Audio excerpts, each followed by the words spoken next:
L'Afrique retombe dans le piège de la dette, titré Le Monde le 18 juin 2023, soit moins de 20 ans après le cycle des programmes d'ajustement structurel imposés par la Banque mondiale et le FMI, qui promettaient à la clé des remises de dette.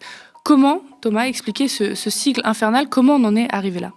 Alors déjà, moi, j'aime pas du tout le terme de cycle infernal, en fait, parce que c'est un terme qui a été pour moi inventé par les bailleurs de fonds, le FMI, la Banque mondiale et un certain nombre d'experts économiques, parce que quand on regarde finalement la dette des pays d'Afrique subsaharienne, vous regardez leur dette, quand on prend la dette globale, elle est largement en dessous de la dette française seulement. Vous voyez, vous regardez la population d'Afrique subsaharienne, on compte quasiment 1 milliard d'individus, majoritairement des jeunes, donc qui sont en capacité normalement de pouvoir rembourser leurs dettes. Vous regardez la population de la France, on est 70 millions d'habitants et plutôt des vieux. Donc en réalité, les pays qui ont la plus grosse dette publique, ce sont les pays riches. Ce sont les États-Unis en premier lieu, ce sont la France, ce sont les pays de la zone euro, alors que les pays pauvres ont une dette très faible. Qu'est-ce qui fait que les pays riches peuvent lever de l'argent comme ça quasiment en continu, peuvent supporter des dettes à 120% du PIB, 200%, de plus de 200% pour le Japon, alors que les pays pauvres n'arrivent pas à avoir de l'argent, et dès qu'il y a une petite dette un petit peu comme ça, un peu trop élevée, on va parler de cycle infernal et de crise de la dette. C'est tout simplement l'organisation du système financier mondial et du commerce international mondial qui fait qu'il y a des règles du jeu qui ne sont pas dites mais implicites, qui fait que quand on a une belle signature, on lève de l'argent comme on veut pendant le Covid, etc. Et puis quand on n'a pas cette signature, qu'on est considéré comme un pays pauvre, même si on a une population jeune, même si on est amené à se développer, on ne peut pas lever d'argent. Et à partir du moment où on ne peut pas lever d'argent, on ne peut pas faire de projet. Et donc là, effectivement, il y a un cycle, pas infernal de la dette, il y a un cycle infernal du sous-développement. Si on commence à regarder tous les plans de soutien de l'économie qui ont été faits pendant le Covid, les quoi qu'il en coûte, aux États-Unis comme en France, on se rend compte qu'il y a des gens, parce qu'ils ont une belle signature, qui prennent leur téléphone au ministère de l'économie ou des finances et qui appellent et qui arrivent à avoir de l'argent quasiment en continu. Quand d'autres, on ne leur prête pas. Et pourquoi on ne leur prête pas? Parce que selon on va dire les instances financières, on part du principe que ces pays vont pas savoir faire, qui n'ont pas... Je veux dire, nous, on a soulevé énormément d'argent public pour faire des projets qui ont parfois été des catastrophes, qui ont été des gouffres financiers. Le projet du Concorde, par exemple, en France. Mais nous avons cette capacité à lever de l'argent, donc nous pouvons mener des projets. Les projets de subvention aux énergies vertes aux États-Unis, c'est des projets dont on ne connaît pas encore, finalement, la finalité. Est-ce que ça va être si positif que ça? On ne sait pas. Mais ils ont le droit de lever cet argent pour mener des projets.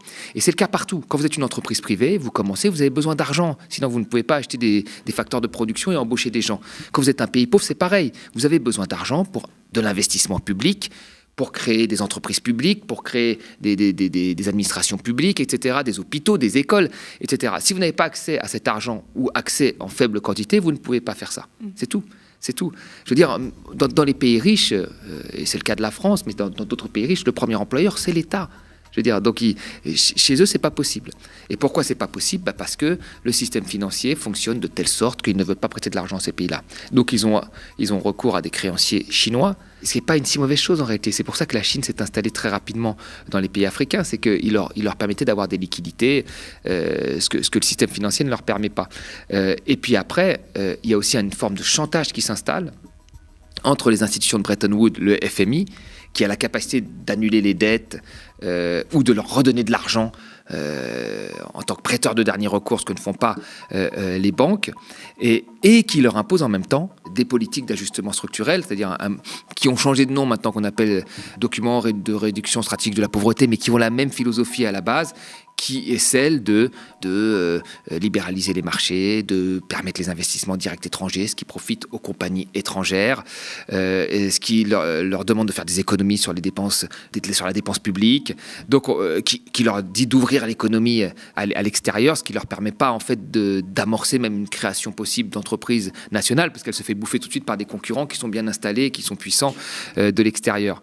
Donc le problème de la dette, quand on regarde les chiffres, n'est pas un gros problème. Mais après, à l'échelle des pays, ça en devient un parce que ça, par effet domino, ça implique un certain nombre de choix qui enferment encore une fois les pays dans le sous-développement.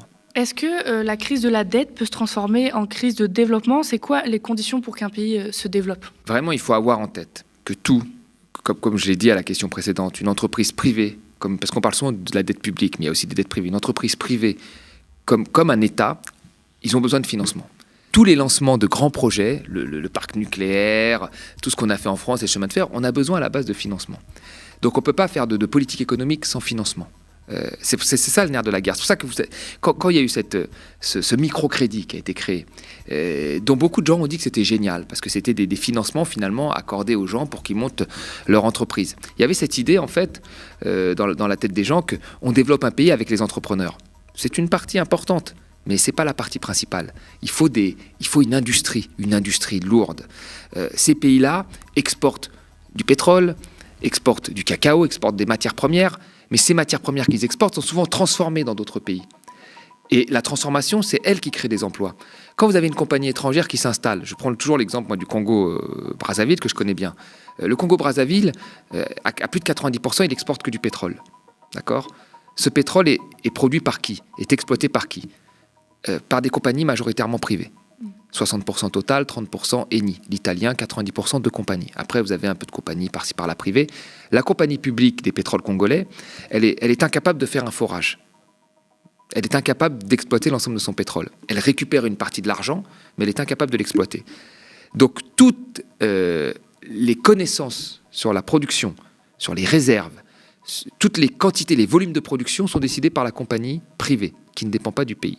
Donc ça, c'est une première chose. Il y a une vraie asymétrie d'information entre l'État et la compagnie. Les prix de leurs biens, 90% des exportations, donc du pétrole, le prix n'est pas déterminé par le Congo. Il est déterminé par les marchés financiers. Donc quand il y a des situations de géopolitique tendues comme là, il se passe, les prix augmentent, ça leur profite. Quand le prix est à zéro, comme dans la période du Covid, il n'y a rien qui rentre. Il n'y a rien qui rentre.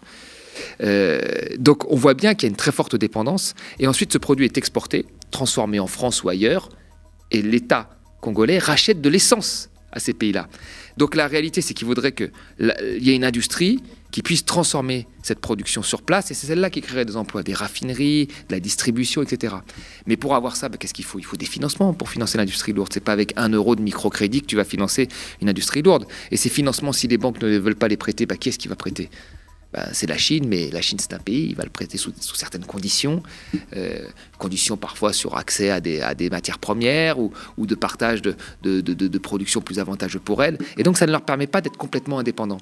Et il faut bien avoir en tête que les pays riches se sont développés dans un monde où ils ont créé les conditions qui leur étaient favorables. L'OMC, l'Organisation mondiale du commerce, c'est une organisation qui a favorisé beaucoup plus les pays riches que les pays pauvres.